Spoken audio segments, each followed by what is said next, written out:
பேசுகிறேன்.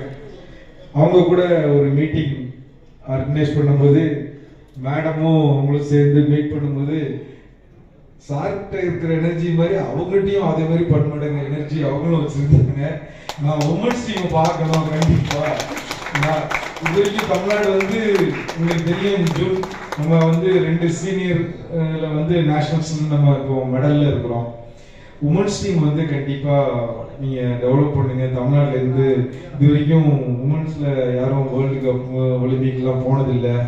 அப்படியே ஐயப் சார் வந்து நீங்கள் ஸ்போர்ட்ஸ்குள்ளே ஃபுல்லாக வாங்க எடுத்தோடனே அவரும் நிறைய பேர் வேர்ல்டில் ஏகப்பட்ட பேரை பார்க்குறாங்க.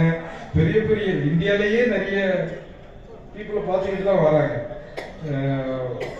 அவர் பார்க்காத பெரிய கம்பெனிஸே இல்லை. அந்த அளவுக்கு அவர் ரொம்ப நெருக்கமாக எல்லாரும் கூட இருந்தாலும் நீங்கள் என்னதான் பிரான்சைசி அப்படின்னு வந்தா கூட ஏன் நீங்க வந்து ஏசியா பாடியில வரணும் அப்படிங்கிறத அவர் ஐடென்டிஃபை பண்ண. நான் ஒண்ணுமே பேசல, ஜஸ்ட் வந்து ஒரு பர்சனா வந்து இன்ட்ரோடியூஸ் பண்ணி வச்சேன். இவங்க தான் அடுத்த வருஷம் ரன் பண்ண போறாங்கன்னு. ஆனா அவரு வந்து இவங்களை ஐடென்டிஃபை பண்ணி உடனே அவங்களுக்கு ஒரு போஸ்டும் கொடுத்துட்டாங்க.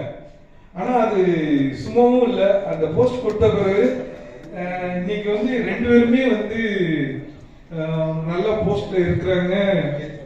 ஏசியன் ஹாக்கி ஃபெடரேஷன்ல அவங்களுக்கு எப்படி போஸ்ட் கொடுக்கலாங்கிற அளவுக்கு அடுத்த ஜிபியில பேசணும் அப்படிங்கிற அளவுக்கு இருக்கிறாங்க. வேர்ல்டு ஹாக்கிக்கு இவங்களுடைய பங்களிப்பு தேவை அப்படிங்கிறது. அந்த அளவுக்கு வந்து அந்த மீட்டிங் அடுத்தடுத்த மீட்டிங்ல வந்து டெவலப்மெண்ட் போய்கிட்டே இருந்துச்சு. இதோடைய முக்கியமான இதுல வந்து சார் நான் போஸ்ட் கொடுத்துட்டாங்க, ஆனா நான் ஏதாச்சும் ஒன்று பண்ணணுமே. எல்லாரும் வாங்கிட்டு அடுத்தால நகர்த்து போயிருவாங்க. எங்களுக்கு ஒரு இது வந்திருக்கு, ஒரு கார்டுல போட்டுக்கலாம் அப்படிங்கிறதுல. ஆனா இவங்க அந்த விஷயத்த செய்யல. சார் நான் ஏதாச்சும் பண்ணணும், என்ன செய்யலாம் என்னைய சேஸ் பண்ண ஆரம்பிச்சுன்னா நான் இங்க இல்லவே இல்லை, நிறைய டூர்லயே இருக்கிறேன். ஆனா அவங்க என்னைய சேஸ் பண்ணி ஏதோ ஒன்று பண்ணணும் அப்படின்னு சொல்லி one of the best event அவங்க எடுத்த ஃபர்ஸ்ட் ஈவெண்டே வந்து ஹாக்கி வந்து தமிழ்நாட்டில் நிறைய கோச்சஸை டெவலப் பண்ணணும், அதுவும் வேர்ல்டு கிளாஸ் கோச்சஸை டெவலப் பண்ணணும் அப்படின்னு சொல்லி ஒரு கான்க்ளேவ் நடத்துறாங்க. பில்டிங் டுமாரோஸ் ஹீரோஸ்னு ஒரு பெரிய அருமையான conclave. 385 coaches and physical directors அதில் அட்டன் பண்ணாங்க, ஆல் ஓவர் தமிழ்நாடு.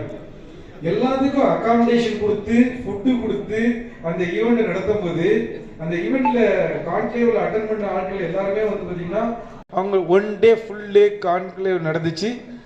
ரொம்ப ரொம்ப யூஸ்ஃபுல். அந்த கான்க்ளேவுடைய